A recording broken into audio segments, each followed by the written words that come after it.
Breaking చూస్తున్నాం. దేశం కాని దేశం నా అనేవారు ఉంటారు. రోజంతా వెట్టి చాకిరి, ఆరోగ్యం బాలేకపోయినా పట్టించుకునే నాదుడే ఉండరు. సరైన సౌకర్యాలు ఉండవు. ఒక్క మాటలో చెప్పాలంటే చనిపోయినా సరే ఇక అంతే సంగతి. ఇది బతుకు తెరువు కోసం వెళ్లి గల్ఫ్ దేశాల్లో మగ్గుతున్న వారి జీవితాలు. గల్ఫ్ దేశాల్లో బిక్కుబిక్కుమంటూ జీవనం సాగిస్తున్న బాధితుల సెల్ఫీ వీడియోలు రోజు రోజుకు పెరుగుతున్నాయి. తమను ఈ నరకం నుంచి తప్పించాలంటూ వేడుకుంటున్నారు. నా పేరు జ్యోతి అండి. ఇది కపిలేశ్వర మండలం, ఇది వల్ల గ్రామం.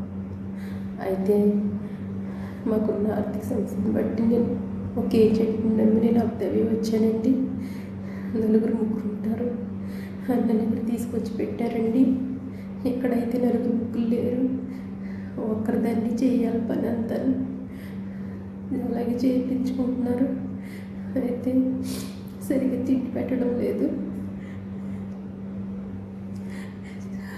అలాగే సరిగ్గా జీతం ఇవ్వడం లేదు, ఇంటి చేసుకొని ఇవ్వడం లేదు. అలాగే నేను వచ్చిన దగ్గర నుంచి పని ఎక్కువైపోయి నాకు అసలు ఒంట్లో బాగుంటలేదు. ఆవేశం వచ్చి గుండెలు లాగేసి ఎన్నుముకతో ఎంతో బాధపడుతున్నాను. హాస్పిటల్కి తీసుకెళ్ళి ట్యాబ్లెట్లు ఇవ్వమంటే అస్సలు పట్టించుకోరు, అసలు ఏమి ఇవ్వరు. అలాగే చేద్దాం పని నువ్వు అనేసి అంటున్నారు. పంపించమంటే పంపించనంటున్నారు. నేనైతే చాలా బలహీనత అయిపోయి నేను నుంచోలేని పరిస్థితిలో ఉన్నట్టున్నాను. అలాగే చేస్తున్నాను. ఏం చేయాలో తెలియక నేను వీడియో పెడుతున్నాను. దయచేసి ఈ వీడియో చూసిన పెద్దలు, అధికారులు స్పందించి నన్ను నరకం నుంచి నన్ను తప్పించి నా బిడ్డల దగ్గరికి, నా బాధ దగ్గరికి నన్ను చేర్చండి, ఇంటికి చేర్చండి. చాలా చాలా చాలా నీరసం వచ్చేసి చాలా బాధపడుతున్నాను. నేను అసలు చూడలేదు. నన్ను తీసుకొచ్చినట్టు కూడా పట్టించుకోవడం లేదు. ఇక్కడ ఉండలేక, ఇంటికి రాలేక, ఏం చేయాలో తెలియక చావుకి బ్రతికి మధ్యలో ఉన్నాను. దయచేసి వీడియో చూసిన పెద్దలందరూ సహకరించి సహాయం చేసి ఆదుకోండి ప్లీజ్. ఈ వీడియో చేసిన తర్వాత నేను ఎలా ఉంటానో ఏంటో నాకే తెలీదు. చాలా భయంగా ఉంటుంది ఇక్కడ. అసలు 2 రోజులు కూడా అన్నం పెట్టకు, ఒకసారి చాలా వేదన. దయచేసి సహాయం చేసి నన్ను ఆదుకోండి ప్లీజ్. నన్ను ఇంటికి తీసుకెళ్ళండి, నా బిడ్డల దగ్గరికి సహాయం చేయండి. పెద్దలందరూ కలిసి సహాయం చేయండి. నా పేరు జ్యోతి అండి. ఇది కపిలేశ్వర మండలం, ఇది వల్ల గ్రామం. అయితే తాజాగా కోనసీమ జిల్లాకు చెందిన మహిళ దుబాయ్లో నరక యాతన అనుభవిస్తోంది. చావుకి బతుక్కి మధ్యలో కొట్టుమిట్టాడుతున్న తనను రక్షించాలంటూ సెల్ఫీ వీడియోలో కోరింది. రోజంతా పనులు చేయించుకొని సరిగ్గా తిండి కూడా పెట్టడం లేదని వాపోయారు. సరిగ్గా జీతం కూడా ఇవ్వడం లేదని చెప్పారు. ఆరోగ్యం బాలేకపోయినా పట్టించుకోవడం లేదంటున్నారు.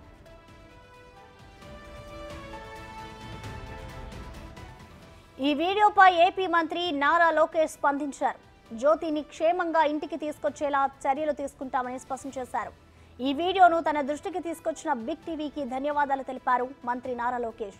గల్ఫ్ దేశాల బాధితుల పట్ల ప్రత్యేక దృష్టి పెట్టారు లోకేష్. అన్నమయ్య జిల్లాకు చెందిన శివను ఏపీకి తీసుకురావడంలో లోకేష్ కీలక పాత్ర పోషించారు.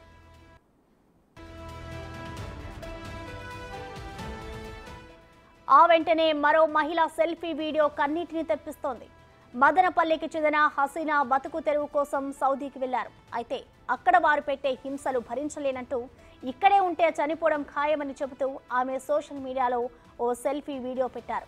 ఇప్పుడు ఆ వీడియో వైరల్గా మారింది. తన కష్టాన్ని అర్థం చేసుకుని ఏపీ ప్రభుత్వం స్పందించి తనను స్వదేశానికి తీసుకురావాలని బాధితురాలు కోరుతున్నారు.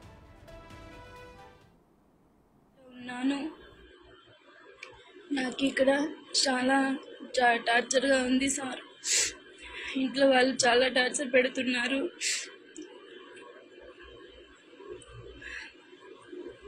నైట్ ఎంత పని చేయాలా, పగలంత పని చేయాలా. ఇక్కడ రేకుల రూమ్ ఉంది కదా, ఇక్కడ పనుకోవాలా. వేడికి దానికి నిద్ర పట్టదు సార్. కూలర్ పెట్టినారు, కూలర్ కానీ పని చేయదు. ఇక్కడ తిండి కూడా సరిగా. మరి ఇదివరకు అంకండి జ్యోతి మా చెల్లండి. మా జ్యోతి ఫోన్ చేసిందండి. ఫోన్ చేసి మా మధ్య గారు పంపిందండి. పంపితే ఆ వీడియో చూపించాడండి. మాకు చూపించినాకండి చాలా ఇబ్బంది పడుతుందండి. ఆ వీడియో చూసిన కాడి నుంచి పిల్లలు చాలా బాధపడుతున్నారండి, ఏడుతున్నారండి. ఏడుతుంటే మా చూడలేకపోతున్నామండి, చాలా బాధపడుతుందండి. అందుచేత మీరు ఏం చేస్తారో చేసండి, ఆవిడ్ని మాకు పంపించేలా చూడండి. అదే మేము కోరుకుంటున్నామండి బాబు. దీనిపై మరింత సమాచారాన్ని మా ప్రతినిధి శివ అందిస్తారు. శివ, చెప్పండి, గల్ఫ్లో తెలుగు వారు పడుతున్న కష్టాలనైతే సోషల్ మీడియా వేదికగా వాళ్ళు కష్టాన్ని వీడియోస్ ద్వారా వాళ్ళు రిలీజ్ చేస్తున్నారు. దీనికి సంబంధించి మొన్ననే నారా లోకేష్ కూడా స్పందించారు జ్యోతి అనే మహిళకి సంబంధించి. ఇప్పుడు మరొక మహిళ కూడా తనను ఆవేదన వ్యక్తం చేస్తుంది. మరి దీనికి సంబంధించి ఇటు ప్రభుత్వం ఏమైనా స్పందించిందా శివ? ప్రస్తుతం మొత్తం మీద చూసుకుంటే కనుక ఆంధ్రప్రదేశ్కి సంబంధించి ఉపాధి ఉద్యోగాలు లేక చాలా మంది ఆర్థికంగా ఇబ్బందులు పడుతూ రెక్కాడితే కానీ దొక్కాడని చాలా మంది కూడా బతుకు తెరువు కోసం వీరంతా కూడా గల్ఫ్ దేశాలకి వెళ్తున్న పరిస్థితి కనిపిస్తా ఉంది. సో ఈ నేపథ్యంలోనే వీరందరూ అక్కడ ఇబ్బందులు పడుతున్న పరిస్థితి కనిపిస్తా ఉంది. అయితే తినడానికి తిండి లేక, సరైన పని లేక, ఒకవేళ పనున్నా కానీ వీరికి అనారోగ్యం వచ్చినా కానీ ఏమాత్రం కూడా వీరి గురించి పట్టించుకోకుండా వ్యవహరిస్తున్న పరిస్థితి కనిపిస్తా ఉంది. ఇప్పటికే గల్ఫ్ నుంచి కూడా ఇద్దరు ముగ్గురిని లోకేష్ తీసుకురావడం జరిగింది. తాజాగా బిగ్ టీవీ ప్రసారం చేసిన కథనానికి సంబంధించి కానీ మిగిలిన అంశానికి సంబంధించి కూడా లోకేష్ ట్విట్టర్ వేదికగా కూడా స్పందించి ఏదైతే అనకాపల్లి జిల్లాకు, కోనసీమ జిల్లాకు సంబంధించిన మహిళని తీసుకొచ్చే బాధ్యత తాను తీసుకుంటానని చెప్పి కూడా లోకేష్ చెప్పిన పరిస్థితి కనిపించింది. తాజాగా చూసుకుంటే మదనపల్లి నియోజకవర్గ పరిధిలో మరొక మహిళ కూడా అక్కడ పడుతున్నట్టు తెలుస్తా ఉంది. ఆ మహిళని కూడా తీసుకొచ్చే బాధ్యత తాను తీసుకుంటున్నానని చెప్పి కూడా లోకేష్ చెప్పడం జరిగింది. ఇప్పటికే వరుసగా అనేక మందికి సంబంధించి కూడా గల్ఫ్ దేశాల్లో ఇబ్బందులు పడుతున్న వారందరినీ కూడా తిరిగి స్వరాష్ట్రానికి తీసుకొచ్చే బాధ్యత తీసుకుంటానని చెప్పి కూడా లోకేష్ అయితే ప్రకటన చేస్తున్న పరిస్థితి కనిపిస్తా ఉంది. ప్రసన్న, శివాయి, చూసుకుంటే ప్రతి ఒక్కరు కూడా డబ్బులు సంపాదించాలని ఒక దాంతో గల్ఫ్కి వెళ్ళి మరి వాళ్ళ ప్రాణాలను అడ్డు పెట్టుకుని మరి వెళ్తున్నారు. అసలు ఇక్కడ ఏజెంట్స్ నుంచి వాళ్ళు ఎలా వెళ్తున్నారు, అసలు ఏజెంట్స్ వీళ్ళని ఎలా పంపిస్తారు శివ?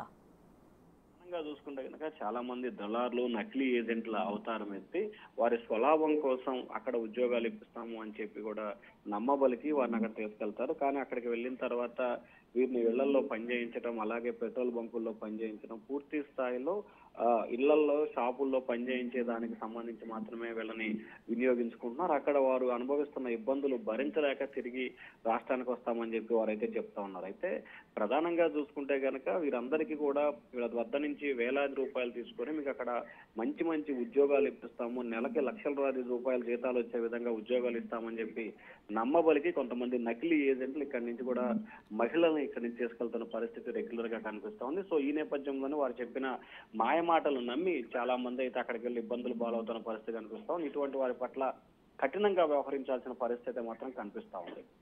శివాయి, చూసుకుంటే ఈ గల్ఫ్ దేశాల్లో ఎవరైతే కష్టాలు పడుతున్నారో దానికి సంబంధించి ఒక అవగాహన కల్పించేందుకు సినిమాలు తీస్తున్నారు.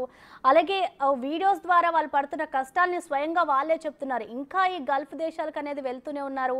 అంటే దీనిని అరికట్టడం లేదనుకోవచ్చా? ఎందుకు ఇంకా వాళ్ళు అటువైపే చూస్తున్నారు అనుకోవచ్చు? ప్రధానంగా జీవనోపాధి కోసం, అట్లాగే బతుకు తెరువు కోసమే ఎక్కువ మంది దీనిపై వెళ్తున్న పరిస్థితి. ఒకవైపు ప్రభుత్వం అవగాహన కల్పిస్తున్నా, మరొక వైపు సోషల్ మీడియా, సినిమాల ద్వారా అవేర్నెస్ చేస్తున్నప్పటికీ చాలా మంది మాత్రం ఇంకా అక్కడ ఏదో జరుగుతుంది, తమకు అక్కడికి వెళ్తే తమ భవిష్యత్తు మారుతుంది, తమ జీవితం మారుతుంది అనే ఒక రకమైన భ్రమాన్ని అక్కడ ఉన్న ఎవరైతే తీసుకెళ్లే ఏజెంట్లను కనిపిస్తున్నారు.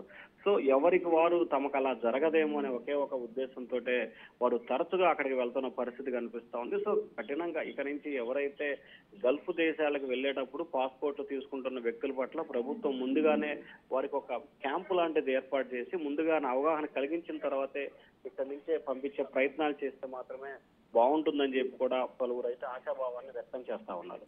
Thank you Shiva.